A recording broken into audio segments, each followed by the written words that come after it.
Hello, this is Laps of the Past, an F1 history podcast, and in this episode, we are stepping into the terrifying golden age of racing. I'm your host, Jarmo. Jump in! Welcome back to the Laps of the Past. In our last episode, we saw how the tragic Paris Matrix race of 1903 forced motorsport off public roads and onto closed circuits. It gave birth to the very concept of Grand Prix, but as the world moved into the 1920s and 30s, a new truth emerged. When you build a proper stage, the drama only becomes grander. Today, we continue our three-part miniseries on the truths of Formula One by stepping into the golden age of Grand Prix racing. Now, this was an era of ultimate contrast. It began with the ultimate romance, independent gentlemen racing in elegant blue Bugattis and scarlet Alfa Romeos, men driven by pure passion and maybe a glass of wine before the green flag. But it ended with the birth of mechanical monsters funded by a dictator, built for pure speed and designed to prove national superiority at any cost. This is the story of incredible heroism, the birth of a legend named Ferrari, and the terrifying rise of the Silver Arrows. The 1920s were a beautiful, chaotic time for motorsport. Purpose-built tracks were finally appearing across Europe, including the legendary terrifying Nürburgring Nordschleife in Germany. Back then, the grid was dominated by rich aristocrats and daring daredevils who raced simply for the thrill of it. The cars of this decade were mechanical works of art. They were light, agile, and, as we talked about in the last episode, painted in their distinctive national racing colors. France's cars were blue, Italian cars were red, and British cars were a dark, iconic green. And if you wanted to win in one of those colorful machines during the 1920s, you drove a Bugatti, built by an eccentric genius, Ettore Bugatti.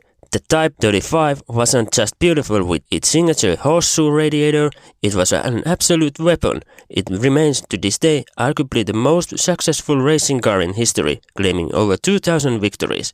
Ettore Bugatti famously treated his cars like thoroughbred horses, once dismissing a customer's complaint about poor brakes by saying, "I make my cars to go, not to stop." Now, Bugatti's fierce rivals across the English Channel had a completely different philosophy. British cars were painted in British racing green, and the British scene was dominated by Bentley. These cars were massive, heavy, and practically indestructible. In fact, Ettore Bugatti famously insulted them, calling the Bentleys the fastest trucks in the world. Because of their immense weight, the Bentleys never really shined in the agile, twisting world of Grand Prix racing, but where they did rule was in pure endurance. Driven by the wealthy, party-loving Bentley boys, these green machines used brute force to utterly dominate the Le Mans 24-hour races in the late 1920s. But whether they drove a heavy green Bentley or a nimble blue Bugatti, the men who tamed these machines were larger-than-life figures. None more so than Louis Chiron, the elegant, handsome Frenchman, who was the epitome of the gentleman racer. Chiron's journey to the grid was unlike any other. During World War I, he served as a personal driver for top French military generals, and after the war, he funded his early racing career by working as a professional ballroom dancer in the luxury hotels of Monaco. Charming, wealthy guests eventually helped him buy his very first Bugatti. On the track, Chiron was pure poetry. He raced with a silk polka-dot scarf tied around his neck, flying through corners with a precise, fluid style that made racing look effortless. He became a national hero, winning the Monaco Grand Prix in his hometown, and his longevity in the sport was legendary. In fact, he still holds the record as the oldest driver to ever compete in a Formula One World Championship race, finishing 6th at Monaco in 1955. At the staggering age of 55, his impact on the sport was so immense that a decade later, Bugatti would name their modern multi-million-dollar hypercar in his honor. But right in the middle of this competitive European racing scene, a young, ambitious man from Modena was trying to make his mark. His name was Enzo Ferrari. Long before he became the legendary Il Commentatore, the music figure who built the most famous sports car brand in history, Enzo was just a passionate, decent, but not a spectacular racing driver for Alfa Romeo. He quickly realized his true talent wasn't actually behind the wheel, it was in organizing people and managing teams. So, in 1929, he founded his own racing team, Scuderia Ferrari. But here is the twist. Scuderia Ferrari didn't actually build cars, not yet. Enzo's team was essentially the official racing arm for Alfa Romeo. They took Alfa's beautiful, loud Grand Prix cars, prepared them to perfection, and entered them into races with Enzo's new emblem painted on the side, a small black prancing horse. Now, the story of how Enzo built his empire, endured personal tragedies, and became a tyrant of the paddock is so massive that Enzo Ferrari absolutely deserves his own episode in the future. But back in the 1930s, Ferrari and Alfa Romeo soon dominated Italian motorsport, and they were led by iconic drivers like Tazio Nuvolari, a man so madly brave he was known to keep racing no matter the cost. Nuvolari hadn't even started his career on four wheels. He began as a motorcycle racer, which forced his legendary fearlessness.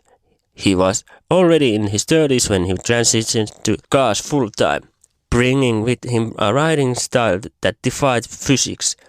Once, after a horrific motorcycle crash left both of his legs broken and in plaster casts, he refused to sit out. He had his mechanics lift him onto his bike, tie him to the seat, and he went out and won the race anyway.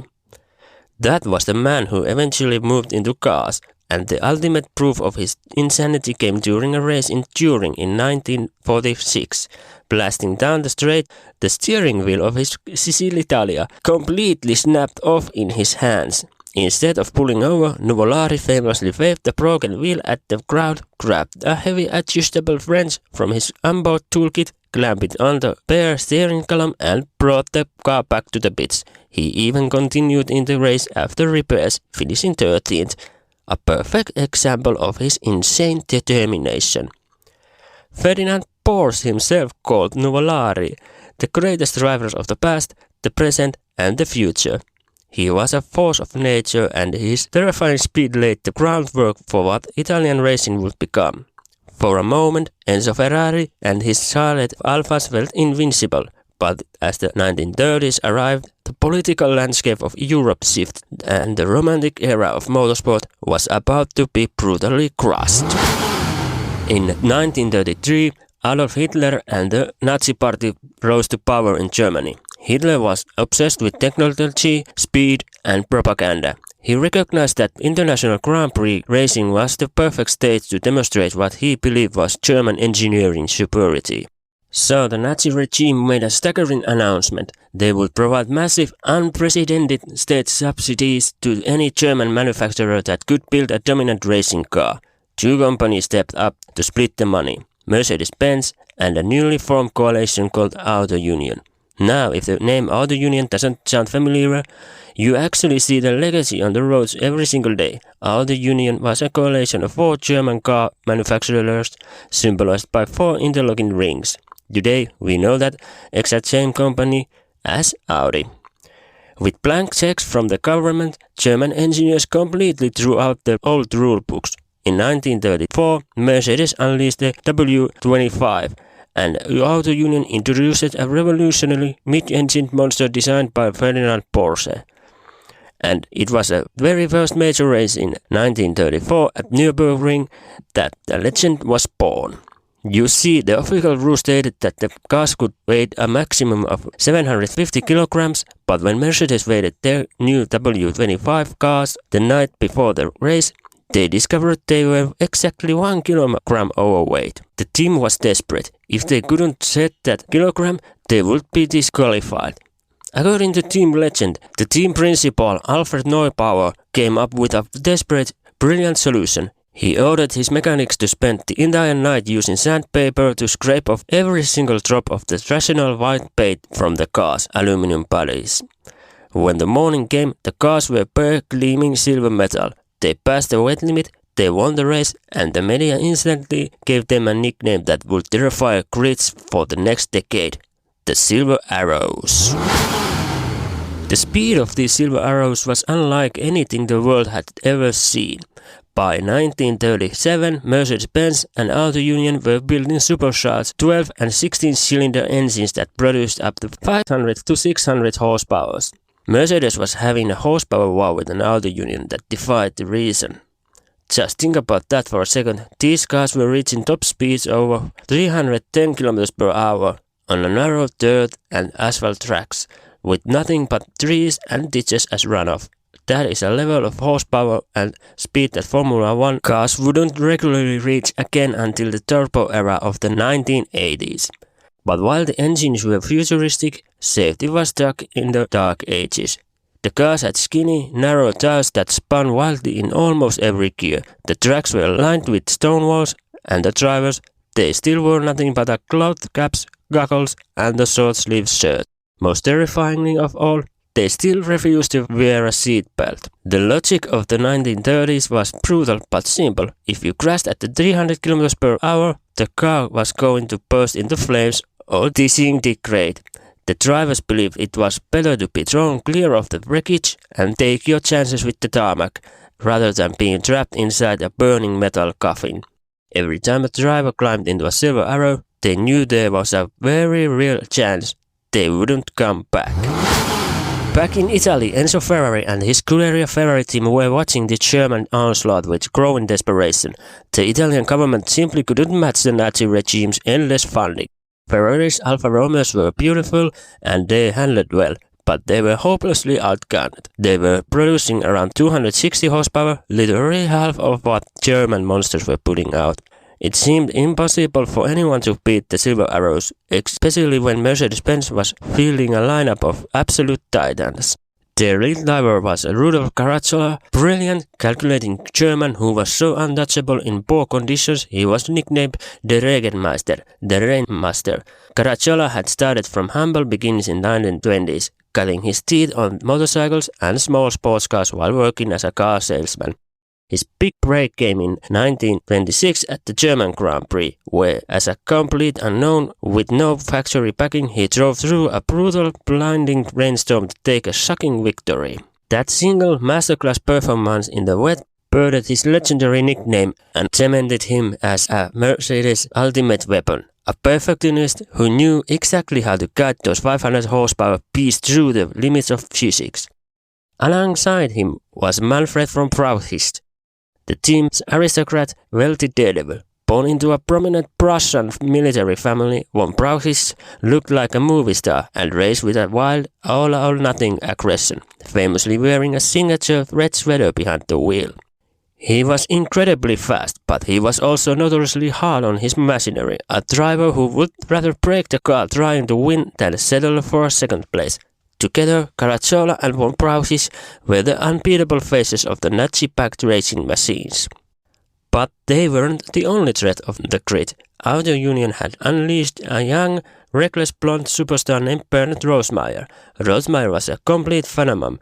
He had jumped straight from racing motorcycles into the terrifying mid-engine 500 horsepower Auto Union monster, a car so notoriously unstable and difficult to handle that other experienced drivers refused to touch. But Rosemeyer didn't know any better.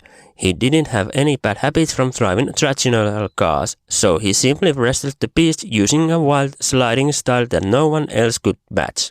Off the track, Rosemeyer was a charismatic rock star. He became a massive celebrity, especially after marrying Germany's famous aviation pioneer and stunt pilot Elli Beinhorn. Together, they were the ultimate 1930s power couple, embodying speed on the ground and in the air. He was fearless, charming, and rapidly becoming the Reich's favorite new hero.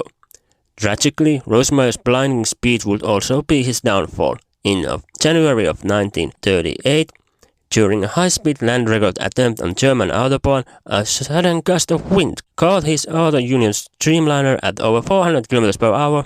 The car flipped violently, killing him instantly at just 28 years old. But in July of 1935, at the German Grand Prix, Enzo Ferrari and his star driver Tazio Nuvolari pulled off what is still considered the greatest miracle in motorsport history. Picture the scene. 300,000 fanatical German spectators and high-ranking Nazi officials had arrived to celebrate an easy home victory for Caracciola and von Brauchitsch, and they were gathered at the most fearsome venue on earth, the Nürburgring. Opened in 1927, its massive northern loop, the Nordschleife, was a terrifying 22-kilometer monster of a circuit, twisting and plunging through the dense forest of the Eiffel Mountains. With over 170 sharp corners, brutal elevation changes, and zero room for error, it was a track so punishing that decades later, Jackie Stewart would famously nickname it the Green Hell. But on that day, Nuvolari drove like a man possessed. Despite a disastrous pit stop that cost him over 2 minutes, the short, fiery Italian used all his skill on the twisting, wet corners of the Nürburgring. As the track began to dry, even the mighty Rudolf Caracciola fell victim to the brutal conditions. The Regenmeister made a rare costly mistake, spinning his Mercedes and handing the lead to his teammate von Brauchitsch.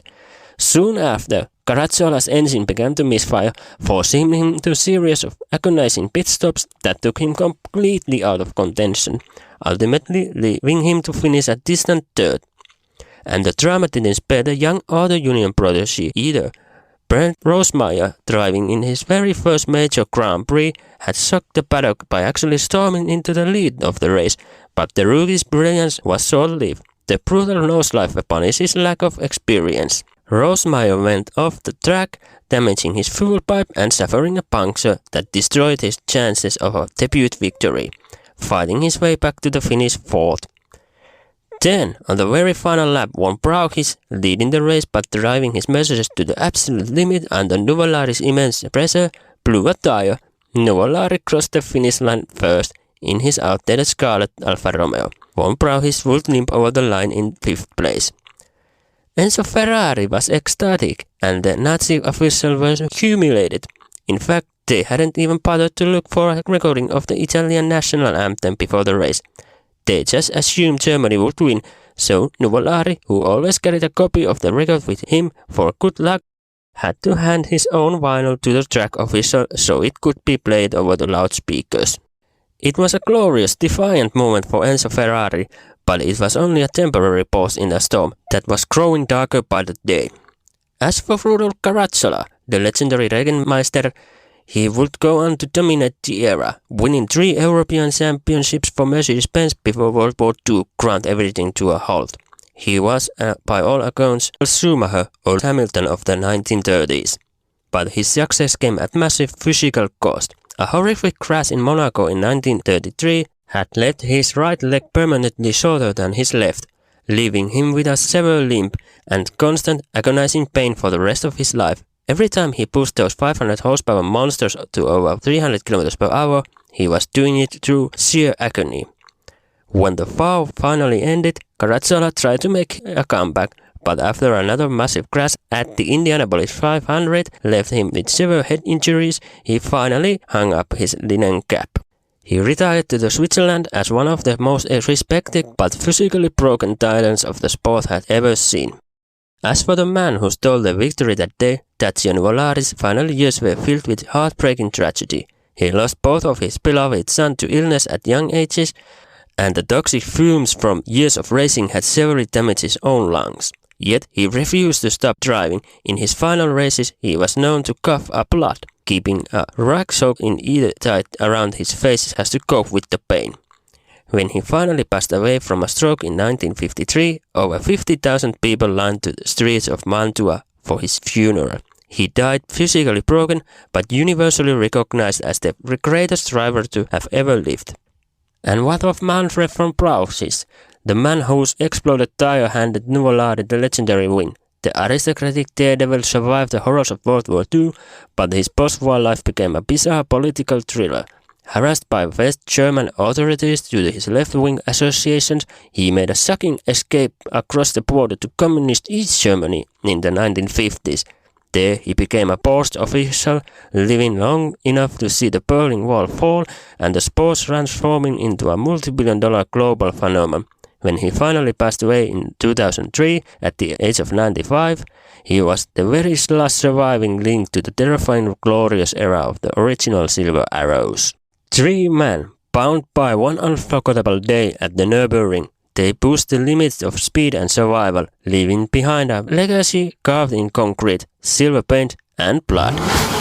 By 1938 and 1939, the Silver Arrows had become even more extreme. Mercedes and Auto Union were building streamlined land speed record cars that pushed well over 400 km per hour in public autobahns. The technology was terrifying, the budgets were bottomless, and the political tension of the grid was suffocating. The races had essentially become a proxy war before the real war even began. And then, in September of 1939, the music stopped.